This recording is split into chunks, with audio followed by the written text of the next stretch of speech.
Welcome to Big Beats Fucking Metal Show. Welcome to Big Beats Fucking Metal Show. Hey, what up? And welcome back to Big Pete's Metal Show.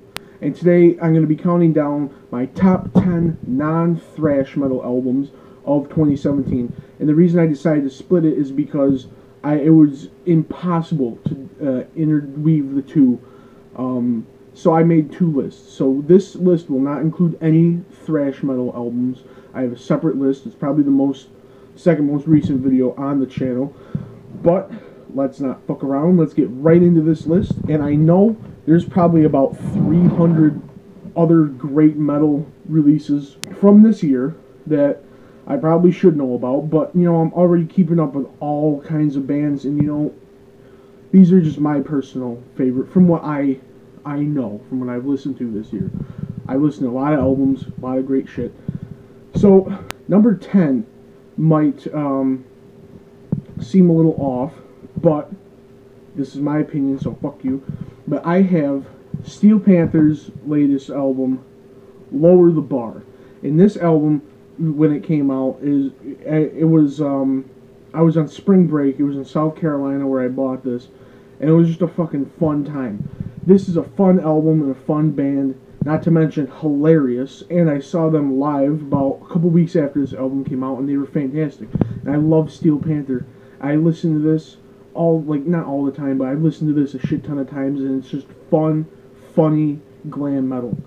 Coming in at number 9 is Dead with Misanthrope, and this is a modern day revival of the new metal that used to dominate 15 years ago, and it's fantastic, it's edgy, it's original, and it's just an amazing new band. This is their first debut album. It's really good shit to look into.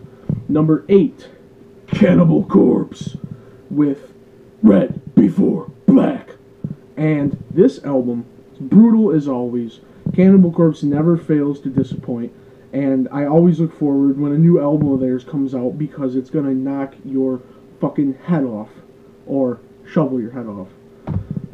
Number 7, we have Ice-T's Body Count with Bloodlust, and Body Count is one of those unique bands which fuses together like rap, punk, metal, all kinds of neat stuff.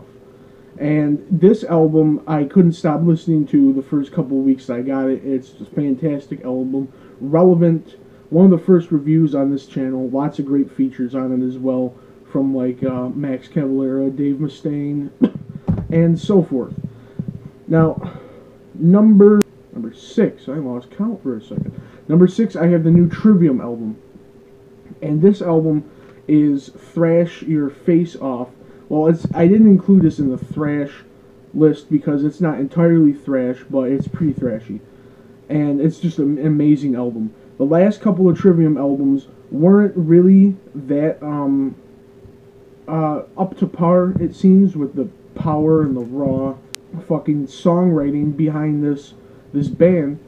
But this album is kind of like a combination of all of their albums, and the good parts from each one come together to culminate into this awesome masterpiece of an album, which I have at number 6. And at number 5, I have the new Obituary album, self-titled.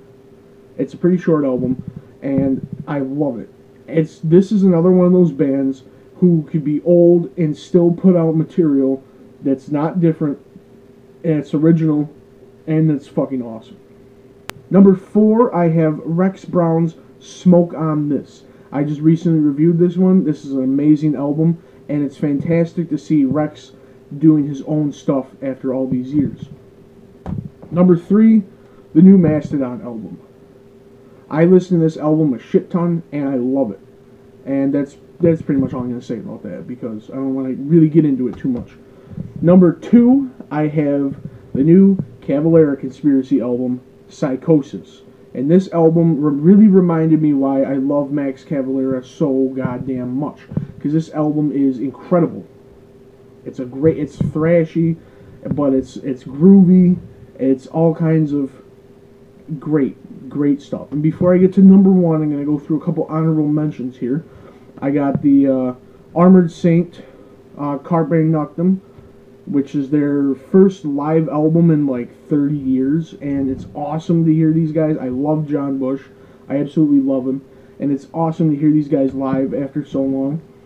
And another honorable mention, Moto Grader. This is the band that you might know first fathered Ivan Moody, who now sings for Five Finger Death Punch. These guys haven't had a full-length release since 2003, so it was really neat to hear them come back with a new singer. And this almost made the list, but I have the new Sepultura album, Machine Messiah, which already feels kind of old because it came out literally first week of January 2017, which was basically like a year ago. And now to number one, we have Dying Fetus, Wrong One to Fuck With. This album just, it blows your fucking balls off. It reattaches them to your nipples, and it fucking knocks your head off. It just, it melts your face. I don't know what else to say that's not cliche and retarded, but this album is incredible, and it really, really says something. Like, this band is truly the wrong one to fuck with. And I reviewed that album, so of course I'm not really going to go much into it, but that is just a fantastically brutal masterpiece of an album, and definitely worthy of recognition for years to come. Well, that's my list. You probably disagreed with it, but that's my opinion, so you can suck my left nut. Not my right, but my left. Well, anyway, that's going to do it for the show today. Slap a like if you're gay. Keep it metal.